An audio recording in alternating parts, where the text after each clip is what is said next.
But anyway, and let me just mention one thing, by the way. I was thinking about this last night. I'm kind of numb to it. I got numb to it a long time ago after what I faced. But think about it. This is now going on the 16th year, I guess it is. 16th year maybe. Do the math. After the 2008 financial crisis. Right? And still, virtually no one knows that not only did I predict it in detail, I'm actually the only person in the world that predicted the 2008 financial crisis. That's a fact. Anybody who's serious, who wants to escrow 50 grand to a law firm, let me know. And we'll place a bet. And I say money because I don't have time to deal with snowflake yappers. Put your money where your fucking mouth is or shut the fuck up. I always put my money where my mouth is. I don't have time to deal with bullshit artists. If you're serious, put the money up. This makes you make a serious claim. You understand? It's not about being right or wrong. It means you're fucking serious and you're doing your due diligence. Now, if you don't know that I'm the only, and I actually made a video, I've written about this, and virtually nobody even understands this point. I'm the only person who predicted the financial crisis. Now, first of all, let's push that aside. I'll get back to that in a second. I'll get back to SBF here too. Think about this for a second. Let's assume that I wasn't the only one. Think about who I am in my stature and my credibility. I predicted the financial crisis in 2 books, the details. Where does that place me in the world as an analyst? Can you find, so first of all, who predicted the financial crisis? And the media has been promoting people. I've exposed all this. They're defrauding the public. You see, if I'm a con man, like, the guys they promote in the media, I can go to the media and say, hey, here's my bio. Read this off. Well, they're not going to read it. They're going to say, well, Peter Schiff predicted the financial crisis. Jim Rickards predicted. They don't come out and say it themselves. Notice that. It's rare. Why? Because they don't want to get in trouble. They get the media to do it for them. You see? It's what's called passing the buck. See, because the media they're legally allowed to lie. But in fact, it's fraud what they're doing. So what happens is that the media lies about their track record. They make all these claims, and if people believe it, it becomes urban legend. And urban legend becomes fact. They think it's fact. So ask yourself the question, have you ever bothered to take a look and see anyone's claims that they predicted the financial crisis? I challenge you to show me anyone who claimed to have predicted the financial crisis and who actually, show me that they did. I actually have an article, a piece. I've forgotten about it. I've been working on it for a while, naming, listing all the people, right? And when you look into it, you're going to be shocked to see there was no evidence. They didn't. None of the people they say predicted it did. None of them. Now, most people, their idea comes from stupid Hollywood movies. Oh, The Big Short. Okay? That addresses the fund managers, right? That addresses the fund managers who shorted, well, they didn't short the subprimes. They basically took positions in credit default swaps. But anyway, let's just say they shorted the subprimes, okay? Just to keep it simple. Got it? So think about it for a second. You've got some fund managers who made a bet. Did they write a book and show you in a very detailed manner what was going on, the data, the analysis, what the risks were, what the scenarios were, what the possibilities were. Did they do that? No. They made a bet, first of all. Now, if that bet had gone against them, guess what? Nobody would have known about it.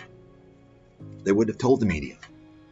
So, I wrote a book giving you, it's a PhD-like thesis, really, the details of so many things, including the trade issue with China.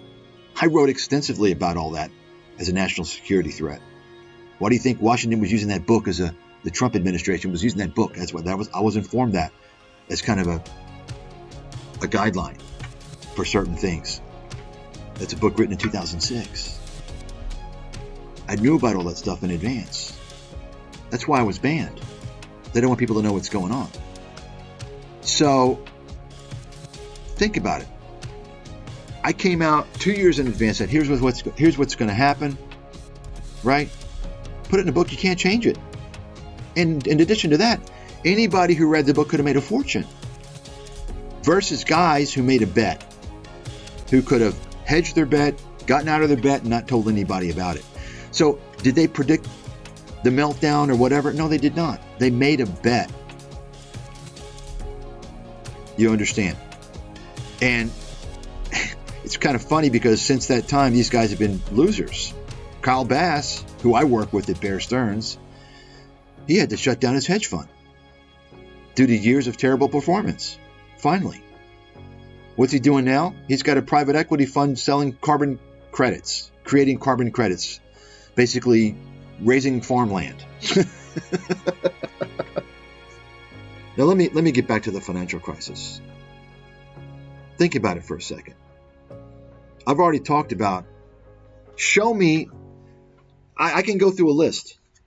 Show me, give me a name that somebody predicted the financial crisis besides me. There's nobody. There's absolutely nobody. Nobody. Prove to me. Prove. Don't go by the media. Prove to me. Right? Nobody. First of all, find a book that remotely comes close to my analysis and predictions for the real estate-induced financial crisis. Second of all, find me a book that recommends to short. But actually, find me a book that you've ever seen that specifically recommends shorting stocks. I don't think you're ever going to find that.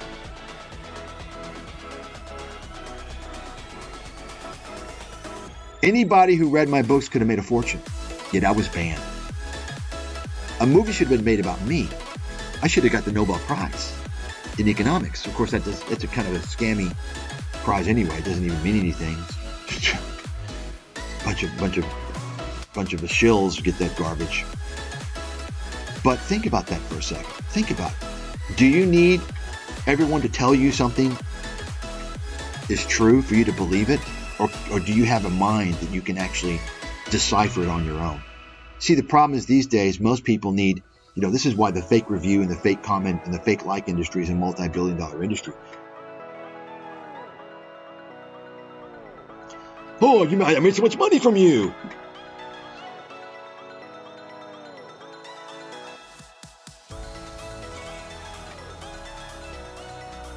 Most people, I want to, what do you all think? What do you all think? That's why all these boards and chat forums are fucking garbage.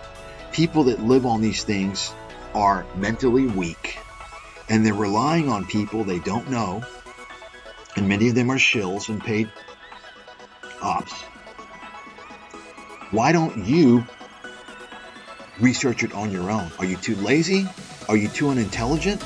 You understand? So most people go by what they hear. And the problem is that there's a lot of baloney out there. Okay? Take a look at all these people that media claims predicted the financial crisis. And I predicted this 10 years ago. I said, you know what? As time goes on, as people forget the details of the financial crisis, you're going to have more and more charlatans come out there and claim they predicted it. Mark my words, this is going to keep going on. As time goes on, there's going to be more people that claim they predicted it. Why? Because as time goes on, it's going to be more difficult for people to first of all, people are, they're not going to remember. They're just, okay, well, the media says he predicted it, then he did. This is the same thing with the 87 crash. Nobody predicted the 87 crash. It was not a predictable event. It was a one-day thing. It was not reliant or catalyzed by any fundamental issue. It was kind of like a flash crash. And you see the con men out there, oh, I predicted the 87, because they know that people don't know what I just told you. They don't understand that. You see? If you predicted the 87 collapse, first of all, show me your detailed thesis, first of all. Second of all, show me evidence that you weren't a broken clock, saying the same thing for years. Third and finally, what were you doing and saying after the collapse? Guaranteed you were saying, oh, it's going lower, it's going lower, it's going lower. And what happened not long after that? We entered what was then the longest and remains as the strongest bull market in U.S. history. You got it? You got it? Folks, when it comes to exposing scammers and scammers, I'm the king. At least in the genre of the media, and specifically the financial media, I'm the king. There's nobody that can even remotely come close to me, because I've been doing it for nearly 20 years. And I've got over 1,000 videos, publications on that. I've exposed all these guys in the media. And I did that so people can understand how the media is a fraudulent platform, fraudulent enterprise, making dumb money off of them. What do you think YouTube is? It's media. Same thing. Okay? Ad-based content is a scam. Anything that's free is your enemy. Remember that.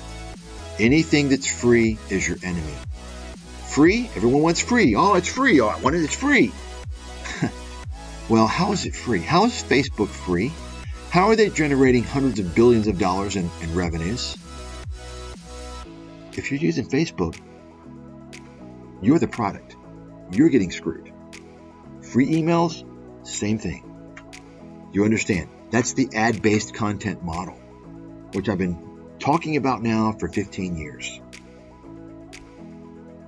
Okay? So think about this for a second. And you all, if you don't know the details of my predictions of the financial crisis, I don't know what you're doing.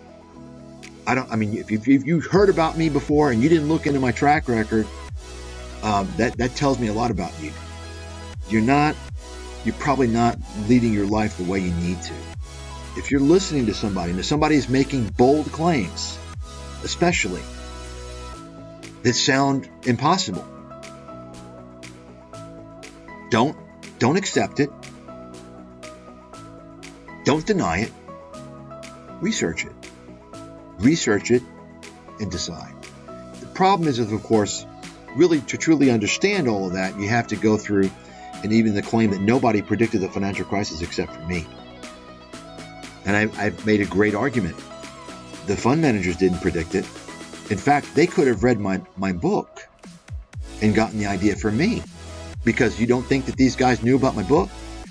I can tell you that there's a certain asset management firm that knew about me and that ordered books before they were released for their entire staff. I'm not going to disclose it, but I have if I need to prove it, I have I've got the name and I've got the emails. Okay. So think about it for a second, folks. The subprimes is an easy call. Subprimes are junk bonds. You know that. Low credit rated securities. And by the way, was there anybody in the world that wrote in their book? I mean, maybe there was a handful of people that wrote about an impending financial issue or real estate issue in a book before it happened, right? Maybe 4 or 5 people. The question is, how many of those people have been saying the same thing for years, right? Second question, show me the details that they wrote about. Did they explain how mortgages were securitized and packaged into tradable securities available to institutional investors only, called the mortgage-backed securities and the asset? No, they did not. I explained all that, and you can find that in the chapter that you can see on the link, one of the links there. I mean, the book, that chapter, I mean, the book should be in all graduate business schools. All my books should, really. Okay.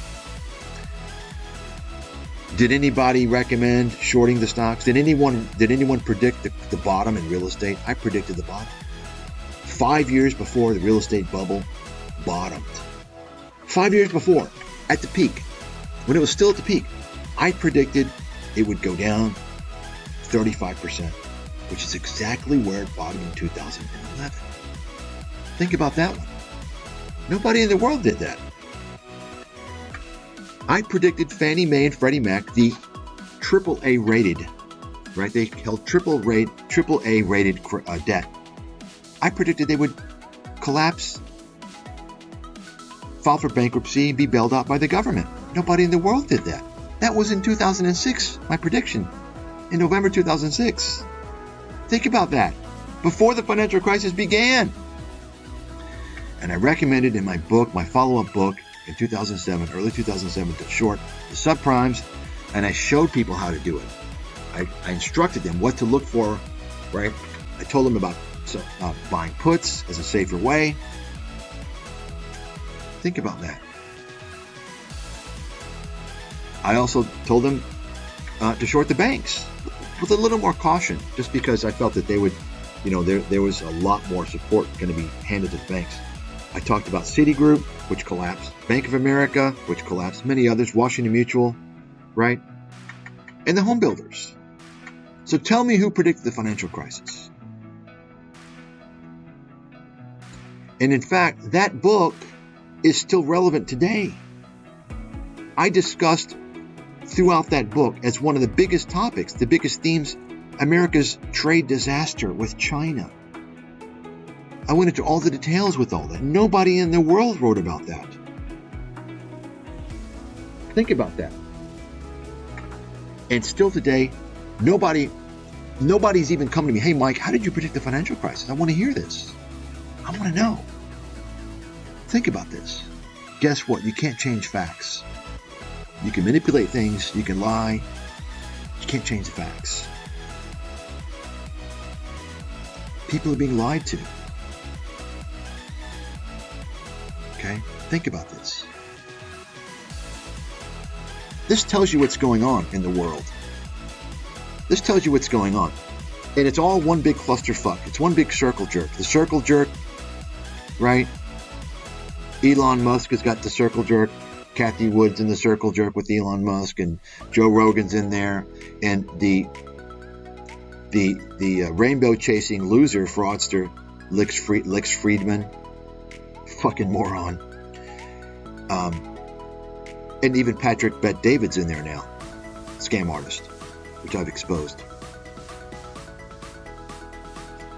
You see, folks, it's all about the syndicate. I'm not going to get into all that's another topic of discussion, but let's get back to the financial crisis. You got me, who wrote 2 books, who, by the way, publishers wouldn't publish them because I exposed Wall Street, I exposed corporate America, I exposed the outsourcing of jobs destroying middle-class America. I exposed the open borders disaster. This was in 2006. Think about that. I exposed the lies about Social Security. I exposed the problems with pensions. Everyone thinks the 401k is great. I exposed all this stuff that threatened to unveil the reality of Wall Street and corporate America, which have completely taken over America, destroyed America, and of course this virus has spread to Europe. It's destroying Europe now. That's why I was banned, by the way. No politically incorrect language, anything. I was banned because I exposed everything. I didn't just predict the financial crisis. I wrote a book that exposed everything. America's healthcare crisis, the fraud behind healthcare. And I wrote a book on healthcare after that because I worked in venture capital with telemedicine. And it's funny because, in one of the securities webinars that I do a few years ago, people were asking me about TelDocs. I didn't even know about Kathy Wood, and then I find out, it's one of her stocks. And I'm like, listen, guys, Kathy Wood has no technology expertise. She's a fucking moron and a con artist. Her so-called analysts are not even qualified. Her COO worked at a radio station selling advertisements. That's his job experience. They're not qualified. It's a complete farce. So ask yourself the question, who knows about technology? Kathy Wood, who has a history of being a failed fund manager and clown, or me, world-class analyst, Ivy League education, graduate degree in biophysics and biochemistry, biological chemistry actually, in the chemistry department, who's worked in telemedicine, in venture capital telemedicine, healthcare IT. And I'm talking like back in 2005. So don't you think I would know if TelDocs is a legitimate company? It wasn't even on my radar. I said, it's a joke. Folks, if you tell the truth, if you know what's going on, if you're honest, you're not going to get anywhere in this world. You're banned, you're censored, you're done. That's the fact. Everybody with exposure is a scammer or gatekeeper. That's a fact. Everyone who has exposure is a scammer or gatekeeper. Think about who controls exposure. They're getting exposure for a reason. Great example. Great example. And I'll get back to the financial crisis in a second. Great example, Alex Jones. And by the way, many people out there, if you ever fell for Alex Jones, I'm sorry, you have an inherent issue with your mindset that needs to be corrected if possible. If you ever fell for this guy.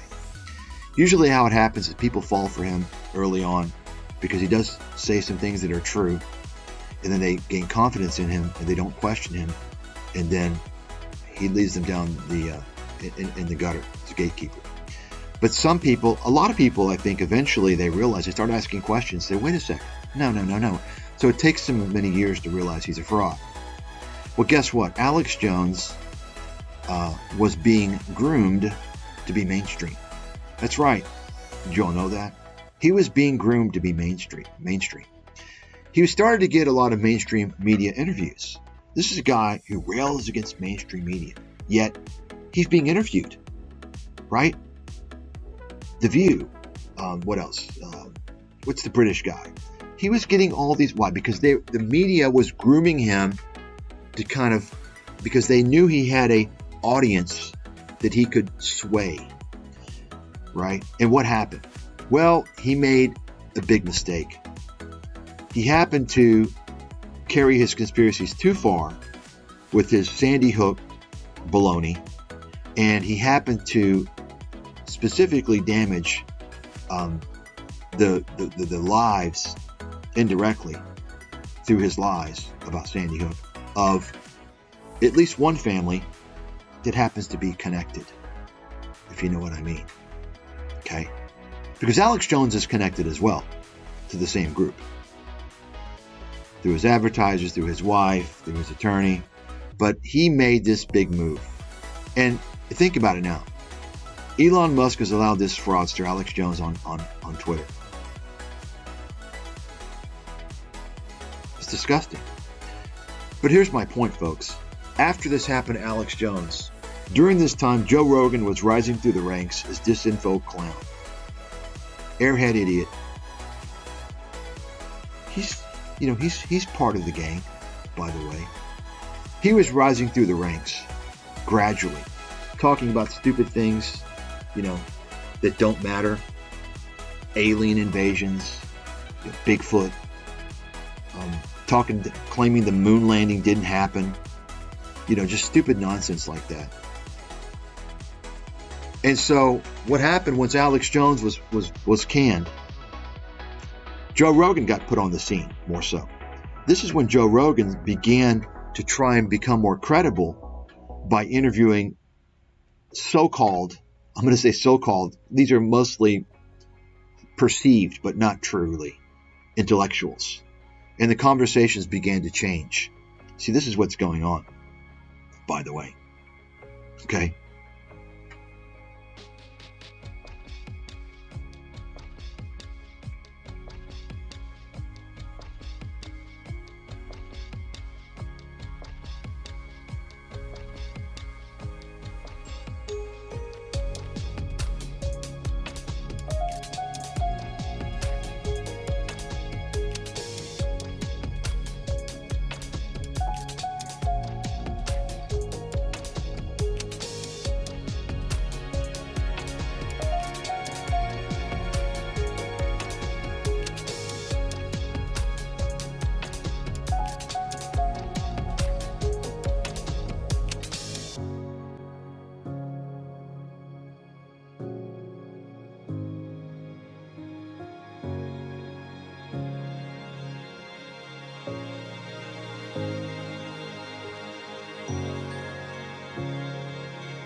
terms of getting back as an investor, if it's coming down to here,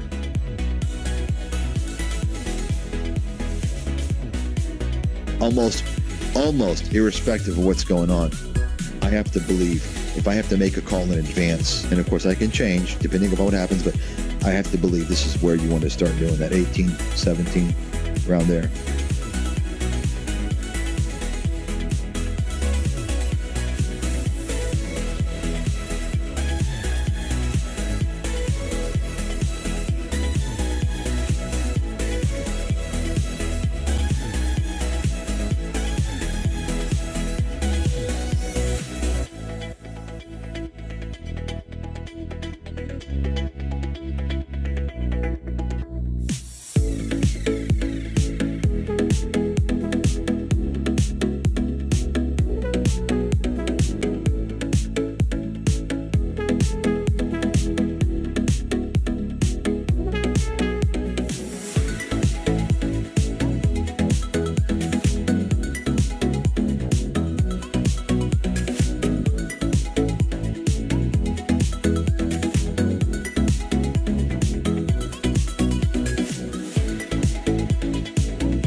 Their earnings report is a complete game changer, at least for quite a while. Bottom line, NVIDIA now is going to enter the realm of Tesla, Apple, and all these other big,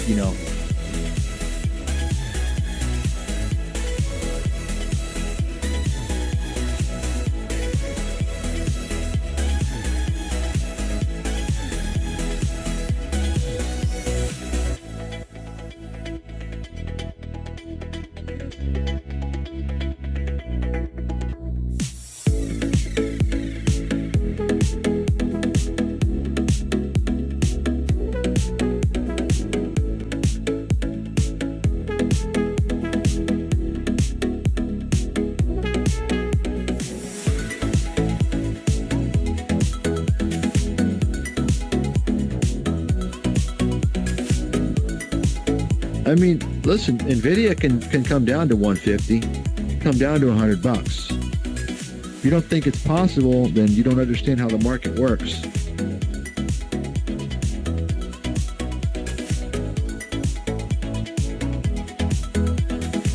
I mean, listen, NVIDIA can come down to 150, come down to $100. If you don't think it's possible, then you don't understand how the market works.